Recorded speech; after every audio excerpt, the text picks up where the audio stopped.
Hey gamers, it's Wintermute here from Grind This Game, back with oxygen not included. And we're almost at cycle 5000, so close.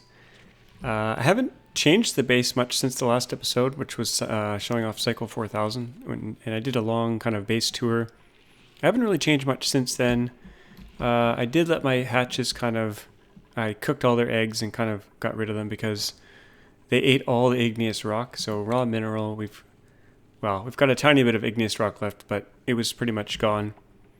And we have lots of granite left, which I could have kept feeding them, but as you can see here under consumable ore, let's just see here, we got so much coal, 1,845 tons of coal, and we're not even burning it, so didn't really need the hatches anymore. Trying to reduce lag as much as possible as well.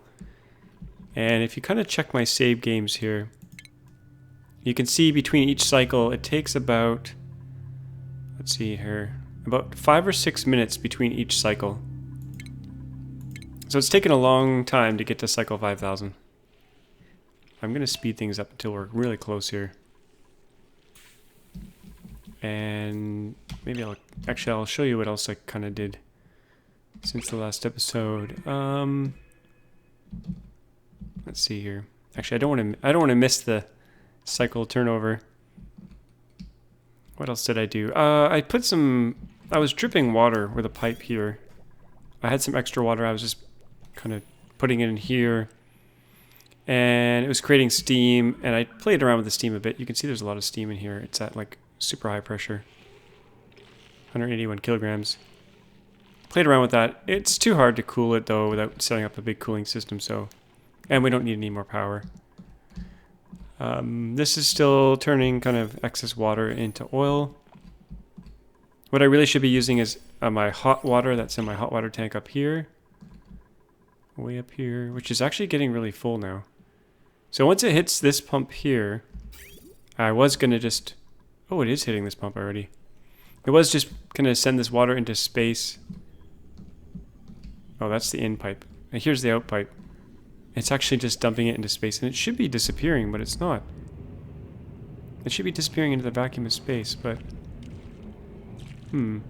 I think it is in this tile, but maybe not this tile. That's the difference.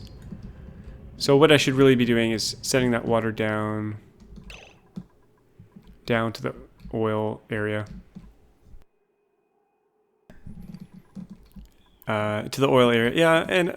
I'm not going to do much more with this base, though. I was going to try to go to cycle 10,000, but there's kind of a problem where it's with every save file, it's saving the reports plus some extra information, and the save file is getting really, really, really big.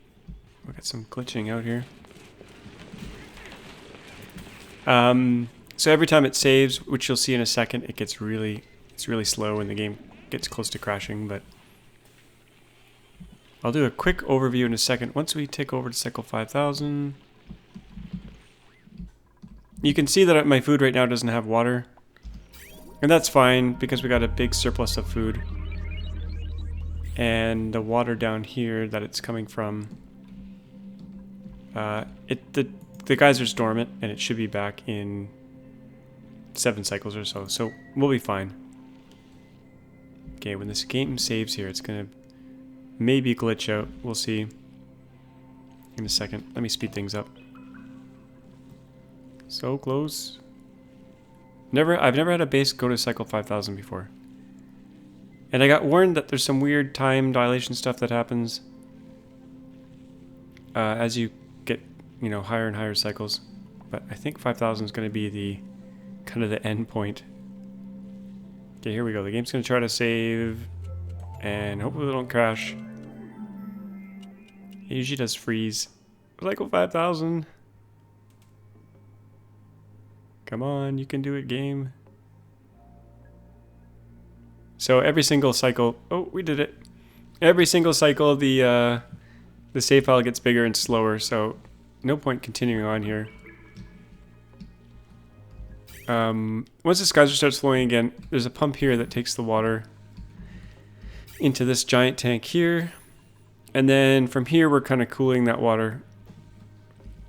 First, we're turning it into fresh water, then we're cooling it and sending it up. That's what we're using for our plants. But right now, it's kind of, we're waiting for it to, the geyser to become non-dormant and otherwise known as active. But like I said, I should really send this pipe from here down. I might as well build it out. I'm not going to actually continue the base, but I would send this down here. And then, where are we going here? Down to here, maybe right here. Where would be the easiest place to do that? We got some ladders over there. I'd probably come along here. I've already got this pipe that's not being used. So I'd probably, oops, come along here. Into there. This is backwards, so I'd have to get rid of that. Get rid of that bridge. Or reverse it. And bring this down this way. Probably put a valve on it here. And then send it into this. So any excess hot water would just get turned into oil. And if we had extra water, we could send it down into this area here, which is just turning to steam, which is just cooling all this down. So all this magma here, it's already cooled down to igneous rock. We had some sand, because earlier on I was putting polluted water in here. This is all cooled down. At least cooled down to rock. It's still 1,000 degrees. So yeah, cycle 5,000. Cap the gold geyser, gold volcano, because I didn't need any more gold.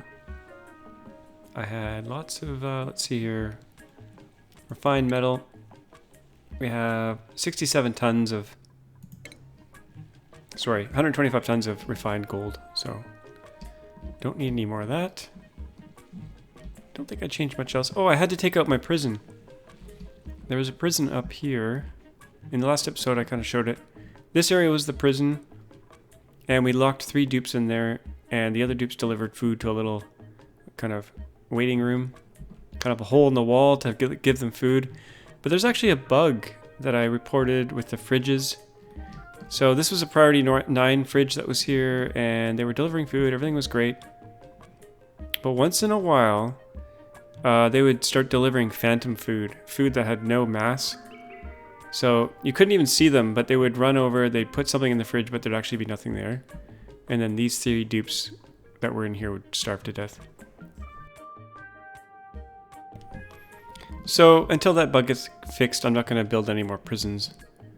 I guess I could use conveyors. That might have fixed the problem. But there's definitely a bug with fridges. I think what might be happening is the food rots down to... It gets in a weird state. So the food is kind of... The object of the food is there, but it has no mass. That might be what's going on. But if we look at some of our reports here... calorie generation. It is net negative, and that's probably because the water geyser is dormant right now, but if you go back in history, you can see that it was positive. It's pretty much stable. I ran this base for 200 cycles without doing a single thing. I just literally just let it run. Checked in on it every 50 or so cycles. And yeah, everything just ran smoothly. Food stayed stable between 800,000 and 1 million. There was one weird thing that happened about 500 cycles ago, and that was up here. This cooling system here, for some reason, the gas got really thin in this thing, so that it wasn't cooling properly, and then it started to overheat. So that was kind of weird. And I think there's also a bug with the way gas works in a closed room like this with a geyser. Sometimes the gas in here will get to super high pressures, even though it's a closed room. Like there's no openings, but it'll just get under tremendous pressure. And I think that might be the way that only one gas can... Oh, we gotta save here. Only one gas can occupy a tile at a time. It could have been an issue with the steam kind of destroying gas or overpressurizing gas. I'm not really sure. Come on, save file. There we go. Cycle 5001. Yay. Exciting times.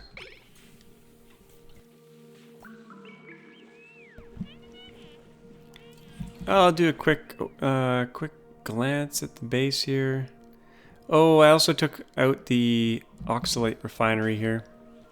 Or I disabled it. The issue with this was that it was depositing 10 kilogram chunks of oxalate on the ground. And because I let the base run for 1,000 cycles, I went to go... Some of it was being stored, and that was good, but I went to go mouse over this before I put all these containers in. And there was like a pile... There was like... I don't know how many piles. Maybe 10,000 piles or 5,000 piles on the ground. And whenever I mouse over, the game would not crash, but would lock up for like a good solid minute. So this has actually been fixed in the preview branch, so it'll be fixed in the next version when it comes out in 3 days. And I'm probably going to kickstart a new base off. This base I'm going to probably retire, and then next episode I'll be starting a new base, new playlist, new series. I got some ideas for that. It's going to be more rocket-centric because we got lots of new rockets coming and new planets to visit and research in space and lots of good stuff. Yeah, so I was going to take a look here. The zoomed out version. This is screenshot mode, Alt-S if you don't know yet. Oh, I keep messing it up though. Let's pause things so I can actually do this. There we go. So my big oxygen storage room here has 18 kilograms. So tons of oxygen storage.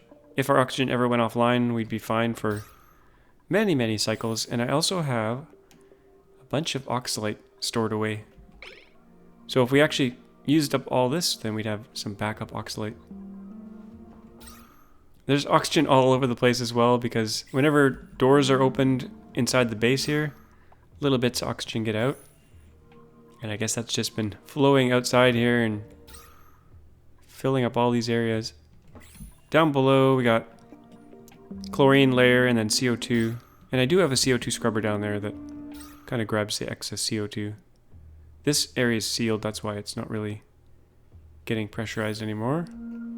This was a petroleum tank that never really got full. I had grand plans to make a lot of petroleum, but never really got around to it. Didn't really need it.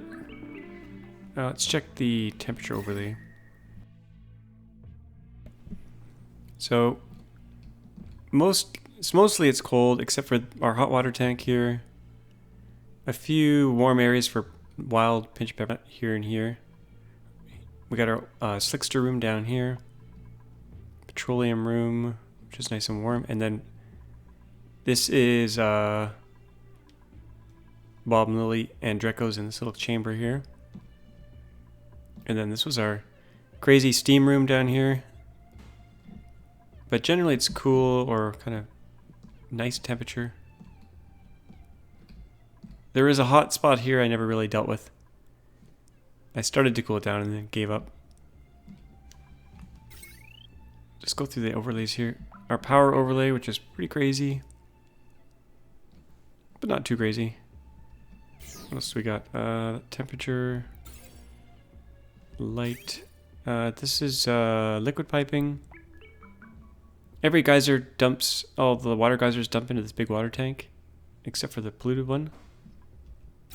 And then our crazy oxygen system. And what else do we got here? Decor. Nice and high in the base. There's no more germs really left. Kind of killed everything off. Oh, harvesting, and then room bonuses. And automation. Not a whole lot of automation going on. Oh, and conveyors. Not really using them much either. They're kind of hard to see, actually. That overlay really doesn't do much. I'm going to pause things here because we're going to have another save cycle. And I don't really want to wait through that again. But this was just meant to be a short episode just to show how the base ended up. And to hit cycle 5,000. And like I said, next episode, we're starting a whole new series in the space industry upgrade. So I hope you've enjoyed this series. I sure have. It's been kind of my biggest, I won't say my grandest base ever, but it's been fun. Hope you guys enjoyed that. Like I said, short episode. As always, thanks for watching, and we'll see you guys next time.